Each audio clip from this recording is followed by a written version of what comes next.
Mes chéris, je vais vous raconter une histoire mystique que mon papa a vécue il y a de cela quelques années. Je voudrais que vous me partagez cette vidéo, s'il vous plaît, histoire de sensibiliser. D'accord? Parce que on apprend tous les jours. Hein. On apprend tous les jours. Mon père était gendarme. Moi, je suis fille de gendarme. Et en tant que gendarme, on a fait le tour du Gabon, en fait. Vous savez que les gendarmes, on les affecte. C'est des personnes qui ne restent pas sur place. Donc, on va faire deux ans dans telle province. Après, on fait 2 ans dans telle province. On a fait le tour du Gabon, en fait. Et à la dernière minute, il a été affecté dans sa province natale, Lambaréné, pour la retraite. Donc, on part maintenant à Lambaréné, s'installer là-bas définitivement quand mon papa a pris sa retraite. Étant là-bas, il a construit sa maison. On est rentré à la maison, elle n'était même pas encore finie. Mais Dieu merci, mon papa, c'était un guerrier, c'était un battant, c'était un genre. Étant dans notre maison, comme mon papa s'ennuyait, parce que c'est quelqu'un qui a travaillé toute sa vie, il s'ennuyait maintenant à la maison. Donc, suite à ça, il décide de faire la pêche. Il dit non, moi je vais faire la pêche, comme ça va m'occuper. Parce qu'il y a beaucoup de gens de Lambaréné qui faisaient la pêche et lui, il aimait ça. Donc, il a commencé à partir avec certaines personnes et il revenait. Et comme il a pris goût, il a décidé de s'acheter un moteur et une pirogue. Et c'était devenu son mouvement. Donc, il va partir, il va rester là-bas quelques jours, il pêche le poisson, après il revient, il vend. Donc, ça l'occupait et ça lui faisait du bien. Quand il revenait, c'est nous qui comptons l'argent, tout ça là, des fois je volais. Eh Seigneur, papa, là où tu es, ou tata, là où tu es, je volais ton argent. Tu es parti, tu n'as même pas mangé, Seigneur. Mon papa est décédé. Hein. Des fois, quand je comptais, je volais. Je volais, mes chéris. Bon. Ah, Seigneur. Donc voilà, quand il revenait avec l'argent, nous on comptait et tout, nanani, nanana. Donc au fur et à mesure qu'il partait, la nouvelle s'était répandue comme quoi il y a Tata qui fait maintenant la pêche. Donc là, il y a une de ses cousines qui vient le voir comme quoi, est-ce que tu peux partir avec ton neveu parce qu'il ne fait rien à la maison. Comme ça, au moins, ça va l'occuper et il aura peut-être quelque chose. Mon père a dit, il n'y a pas de problème. Effectivement, j'ai besoin de quelqu'un pour m'aider parce que là-bas, je suis seule. Donc, si mon neveu veut venir, mais il n'y a pas de problème. Donc, mon père part maintenant avec le neveu, hein, qui est l'enfant de sa cousine. Donc, il part, un monsieur très gentil, très poli, qui considérait mon père un peu comme son papa. Et tout se passait super bien. Les gens ont appris que mon père, il fait la pêche et il emmène maintenant quelqu'un. Voilà maintenant une dame. Il faut savoir que la dame en question était d'une famille ennemie à la famille de mon père. Mais comme mon père, à l'époque, il n'était pas dans sa province natale, il a choisi de ne pas se mêler à leurs problèmes. C'est souvent ça l'erreur. L'ennemi de ta famille est ton ennemi. Est-ce que vous m'avez compris? Si tu sais qu'une personne est l'ennemi de ton proche, il faut considérer cette personne comme ton ennemi. Mon père n'a pas été sage sur ce coup.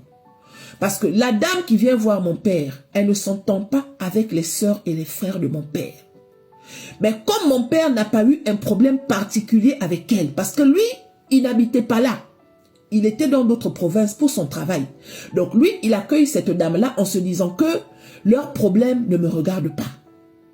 Donc la dame, elle dit à mon père que est-ce que tu peux aussi prendre mon fils? Moi, j'ai mon fils à la maison qui ne fout rien. J'aimerais que tu l'emmènes avec toi faire la pêche, s'il te plaît. Mon père n'était pas très chaud. Et la dame a supplié, oh pardon, il ne fout rien à la maison et tout, nanani, nanana. Je voudrais qu'il ait un peu d'argent, je voudrais regarder un peu jusqu'à son âge, là, il vit toujours chez moi et tout, nanani, nanana. Et mon père a dit, ok, il n'y a pas de problème. Les sœurs et les frères de mon père, quand ils ont appris que mon père était en contact avec cette dame, ils étaient en colère après mon père. Ils ont dit à mon père que c'est vrai que tu n'étais pas là, mais tu as quand même appris. Tu sais quand même que cette famille n'aime pas notre famille. Pourquoi tu acceptes d'aller faire la pêche avec leur enfant alors que tu sais que la dame en question, si elle nous croise, nous, tes sœurs et tes frères, elle ne va pas nous dire bonjour. Pourquoi? Mon père a dit non, vous aimez trop la colère, vous aimez la rancune, ça ne sert à rien parce que mon père, il était très spirituel, très croyant, un genre. Il a dit non, ça ne sert à rien et tout, nanani, nanana. Je vais quand même prendre l'enfant, l'enfant ne fait rien à la maison et tout, nanani, nanana. Mes chéris, les frères ont dit ok, il n'y a pas de problème. Donc, mon père part maintenant à la pêche avec ce jeune homme-là, plus son neveu. Aïe, mon père prépare le voyage, tout ça. Je me souviens qu'on s'était fait le bisou et tout, nanani, nanana. Après, il est parti. D'habitude, quand il partait, il restait 2 semaines. Sauf que là, quand il est parti, il n'est resté que 3 jours. Mais chérie, quand mon père est venu à la maison, mon père était, mais tu vois, le genre abattu, le genre stressé et tout. Il était censé rester là-bas 2 semaines. Mais il n'est resté que 3 jours. Je dirais même 2 jours. Je demande parce que ça murmurait et tout, nanani, nanana. Je vois mes tantes et mes oncles qui sont arrivés à la maison. On t'avait prévenu, on t'avait bien dit, tu ne nous as pas écoutés. Tu es trop têtu et tout, nanani, nanana. Mais chérie, mon père a demandé pardon, je ne savais pas et tout, patati patata. Mais chérie, c'était quoi le problème? Quand ce jeune homme-là, qui est l'enfant de l'ennemi de la famille de mon père, est venu chez nous, ils sont partis avec mon père, plus le neveu de mon père. Ils sont arrivés là-bas au lac, au campement, là où ils devaient camper pour 2 semaines. Ils pêchent, ils fument le poisson et après ils remontent avec le poisson en ville pour aller vendre ça. Donc le jour où ils arrivent, ils étaient arrivés très tard. Il était 18 h. Et là-bas, mon père avait construit une cabane, une maison en fait, des forêts là. Hein, le genre qu'au moins on dort à l'abri un jour. Donc quand ils arrivent, comme il se faisait déjà 18 h, mon père a dit aujourd'hui on ne fait rien. Aujourd'hui on ne fait rien. J'ai ramené des conserves, tout ça, on va manger. Et demain on va commencer la pêche. Et mon cousin, donc le neveu de mon père, dit oui, ok, il n'y a pas de problème, tata et tout, nanani, nanana. Sauf que le fils de la famille ennemie, il dit à mon cousin que mais attends, on n'est pas venu ici pour dormir. Et le neveu dit que mais non, t'inquiète, c'est pas qu'on n'est pas venu pour dormir, on est arrivé tard. Normalement, la nuit, on ne part pas ni à la chasse, ni à la pêche, on reste ici. En tout cas, ici, c'est comme ça. Il dit, ok, d'accord, il n'y a pas de problème. Mais il était agité, tu vois le genre agité là. Après, il dit excusez-moi. Donc, il dit au neveu de mon père que, moi, je trouve que c'est une perte de temps. On est venu pêcher, non? Hein? Pourquoi il veut qu'on dort, lui aussi? Pourquoi il veut qu'on dort? Est-ce que tu es obligé de dormir tôt? Le neveu dit que non, c'est pas qu'on dort. C'est qu'on a fait un long trajet. On a roulé pendant presque 4 heures. Et nous, quand on arrive à cette heure-là, on dort. On va commencer la pêche demain. Il a dit, ok. Mon père est parti dormir vers 21 h, après avoir mangé. Et les 2 jeunes sont restés à la cuisine, en train de discuter. Et là, le gars l'a dit au neveu de mon père que tu veux pas qu'on aille faire un tour quand même, aller voir, peut-être qu'on peut attraper une viande, je sais pas moi. Moi, j'ai pas envie de dormir. Le neveu dit non. On ne sort pas la nuit, regarde, il est 21 h, tu veux m'emmener où et tout, nanani, nanana. Le gars dit non, écoute, bon, allons faire un tour, hein. Tu sais pas que si on part, peut-être qu'on peut tuer une viande, et comme ça, la tata, il sera content, parce que mon papa, on l'appelait tata. Tata sera content, toi aussi, tata sera content. Il a tellement convaincu le neveu, que le neveu a dit, ok, y a pas de problème.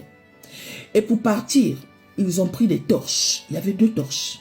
Il y a une torche qui éclairait super bien, et une torche qui n'éclairait pas super bien. Donc, ce gars-là, qui est l'enfant de l'ennemi, il dit au neveu de mon père que toi, tu prends la torche qui n'éclaire pas super bien et tu prends le fusil. Et moi, je prends la torche qui éclaire super bien. Comme ça, au moins, on se complète. L'autre a dit, ok. Mais chérie, ils sont partis. Au fur et à mesure qu'ils avancent, il dit au neveu de mon père que, écoute, on va prendre la pirogue, non? On va aller pêcher là-bas. L'autre dit que, mais tu as quel problème? Pourquoi tu veux vraiment qu'on aille là? Oh non, mais toi aussi, on va pas pêcher là, sinon on va réveiller le vieux il dort et tout, nanani, nanana. L'autre aussi a cédé, ok, il n'y a pas de problème, allons. Mais chérie, voilà maintenant les 2 jeunes qui montent dans la pirogue, alors que mon papa dort. Pour mon père, les 2 jeunes sont en train de papoter dehors, alors que les 2 jeunes ont pris la pirogue pour aller de l'autre côté du lac, pendant que mon papa dort. Je vais vous faire la vidéo en 2 parties. D'accord?